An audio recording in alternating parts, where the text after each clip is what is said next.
Hello बच्चों। तो जैसा कि मैंने आपसे प्रॉमिस किया कि हम पूरे ग्रामर के वीडियोस बनाएंगे और आप सब इंजॉय कर रहे होंगे। अभी तक मैंने जितने वीडियो बनाए आपके बहुत अच्छा रिस्पांस आ रहा है, इसलिए ये आज आपका टॉपिक है फ्रेज एंड क्लॉज।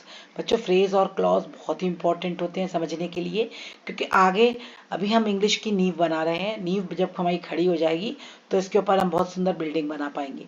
तो आप लोग बच्चों इन नोट्स को अपने बनाते जाइए, नोट करते जाइए अपने पास और अपनी कॉपी बनाइए, और ताकि आपको ये याद रहे। तो आज हम पढ़ेंगे फ्रेज और क्लॉज। फ्रेज क्या होता है बच्चों? फ्रेज, जैसे कि मैंने इसको हिंदी में भी इसलिए लिखा है ताकि सब बच्चे अच्छे से इसको कॉन्सेप्ट को समझे। आपको डेफिनेशन नहीं रटनी है, कॉन्सेप्ट को अच्छे से समझना है। तो फ्रेज क्या है? एक ग्रुप ऑफ वर्ड है, ठीक है, एक ग्रुप ऑफ वर्ड है जिसमें, एक मिनट, इस सेटिंग, हाँ, तो ग्रुप ऑफ वर्ड्स है जो एक्ट टुगेदर, जिसको हम सिंगल यूनिट मानते हैं, ठीक है। जैसे कि आप यहाँ पर देख रहे हैं शाइनी गोल्ड वॉचेस। पहले मैं एग्जांपल ले रही हूँ ताकि आपको समझ में आए। जैसे इन द टाउन, मैंने क्या बोला? In the town. तो बच्चों अब आप देख रहे हैं कि इन द टाउन क्या है? ये एक यूनिट है, पूरी एक यूनिट है, ठीक। अब इसमें आप देखो कि इसमें फॉर्म सेंटेंस बनाने वाली पूरी चीजें नहीं है। सेंटेंस का फॉर्मूला मैंने आपको बच्चों हमेशा क्या बताया है? Base, subject, verb, object. क्या बताया है? सब्जेक्ट, तो सेंटेंस में एक सब्जेक्ट होना जरूरी है, एक वर्ब होना बहुत जरूरी है। वर्ब यानी कि फाइनाइट वर्ब होना, यानी कि बहुत जरूरी है। फाइनाइट वर्ब क्या होती है? जैसे इज, एम, आर, वॉज, वर, है ना, डू, डज, डिड, और आपकी गो, कम, है ना। जो वर्ब टेंस को, जो वर्ब हमारे सिंगुलर प्लूरल को सबको करती हैं, उनको हम फाइनाइट वर्ब्स बोलते हैं।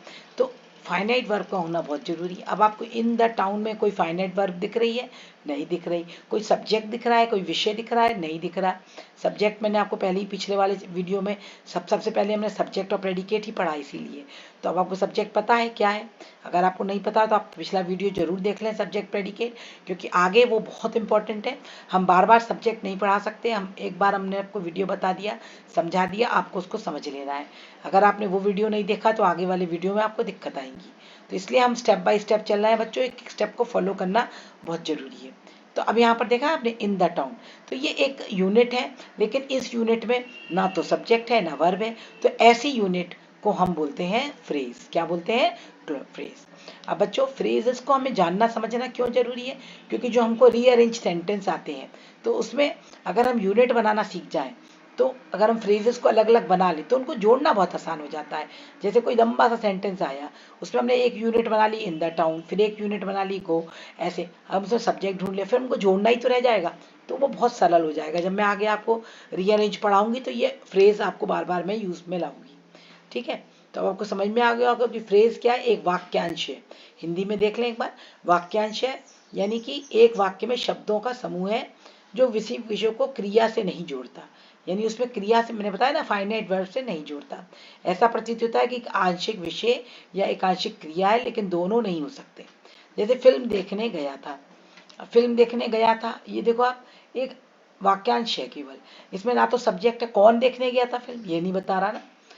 द्वार में, किसके द्वार में, कहाँ, क्या, कुछ समझ में नहीं आ रहा। भयानक राक्षस के कारण, ये भी इसमें देखो आप, कोई वर्ब नहीं है। सेफे पर कोई वर्ब नहीं है। पीले केले के साथ कोई वर्ब नहीं है।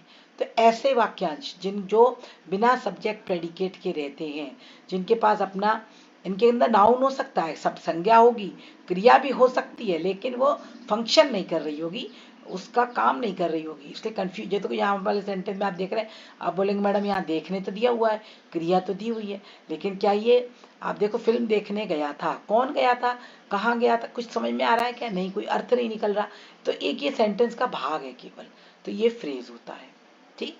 अब हम क्लॉज को जब समझेंगे तो हमें फ्रेज और क्लियर हो जाएगा। क्लॉज क्या होता है? जिसमें अपना सब्जेक्ट अपना प्रेडिकेट होता है, यानी सब्जेक्ट वर्ब ऑब्जेक्ट, यानी कि अपना सब्जेक्ट होगा और अपना वर्ब ऑब्जेक्ट होगा, ठीक है। और क्लॉज जो होता है वो अकेले खड़ा रह सकता है, अपना अकेला स्टैंड ले सकता है, यानी कि अकेले उसका मीनिंग निकलता है। जैसे माइज ईट चीज, माइस ने, चूहों ने चीज को खाया, अपना मतलब भी निकल रहा है, सब्जेक्ट भी हो गया, वर्ब भी हो गया हमारे पास। तो ये क्लॉज है, ठीक है। तो यानी कि उपवाक्य, इसको क्या बोलते हैं? उपवाक्य। ये क्या है? वाक्यांश। उपवाक्य शब्दों का एक समूह है जिसमें विषय और क्रिया दोनों शामिल होते हैं। जैसे एमी रो पड़ी, एमी रो पड़ी, तो सब्जेक्ट हो गया, रो पड़ी हमारा प्रेडिकेट हो गया। स्टेन मूवी थिएटर से बाहर भाग गया, तो स्टेन सब्जेक्ट हो गया, मूवी थिएटर से बाहर भाग गया, ऑब्जेक्ट प्रेडिकेट हो गया। शेल्वी को हमेशा जानवरों से प्यार था, शेल्वी सब्जेक्ट हो गया, को हमेशा, ये हमारा प्रेडिकेट हो गया। जब डॉक्टर पीटरसन सर्जरी पूरी कर लेंगे, तो जब डॉक्टर पीटरसन हो गया हमारा सब्जेक्ट, सर्जरी पूरी कर लेंगे हो गया हमारा बाकी का प्रेडिकेट। ठीक है बच्चों, अब देखो ये जो क्लॉज होते हैं दो ही तरह के होते हैं, इंडिपेंडेंट क्लॉज और डिपेंडेंट क्लॉज। ठीक है, इंडिपेंडेंट क्लॉज क्या होता है, जैसे I am allergic to peanut, मैं पीनट से एलर्जी हूँ, सीधा सीधा है। अब इंडिपेंडेंट क्या है, इसमें कोई ना कोई जोड़ने वाला शब्द होता है, कंजंक्शन लगी होती है। ठीक है, इसमें कोई ना कोई कंजंक्शन लगी होगी। अगर इसको हम देखें तो इसको डिपेंडेंट क्लॉज को हम और भी तीन भागों में बांट सकते हैं, नाउन क्लॉज, एडजेक्टिव क्लॉज और तीसरा एडवर्बियल क्लॉज। तो मैंने ये क्यों नहीं यहाँ पे दिया आपको पहले, इसलिए कि मैं नहीं चाहती कि बच्चों को ग्रामर कठिन लगे।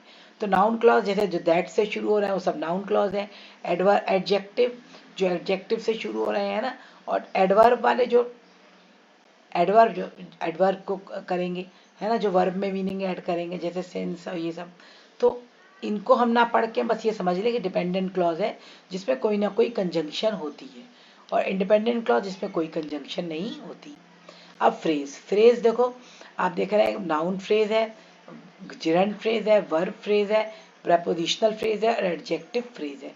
ये मैंने बच्चों आपको इसलिए बता दिया कि फ्रेजेस भी आपको ज़्यादा कंफ्यूज होने की जरूरत नहीं है, बस इतना समझ लीजिए जो नाउन को बता रहा है ना, नाउन फ्रेज जो स्मेली सॉक्स, कैसी सॉक्स है, स्मेली सॉक्स। जिरंड जिसमें आईएनजी से शुरू हो रहा है, hitting nails with hammer. Verb जिसमें हैज बीन पीसफुली, है ना। प्रपोजिशनल जिसमें ऑफ माई, है ना।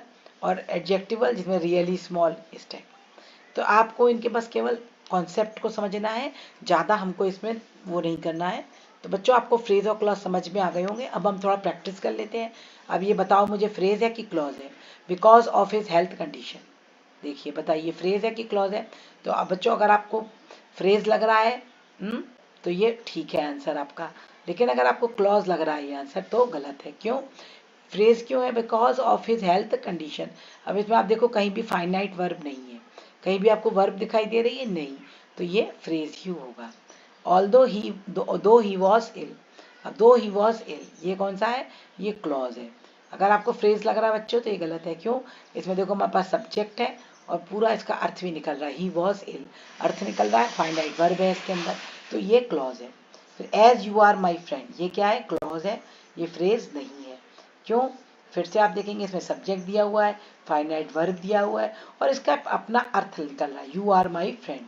ये एज जो है वो जोड़ने के लिए है, तो ये डिपेंडेंट क्लॉज है ना, दोनों दो ही हुआ, ये भी डिपेंडेंट, ये जोड़ने के लिए कंजंक्शंस को लगाया गया है।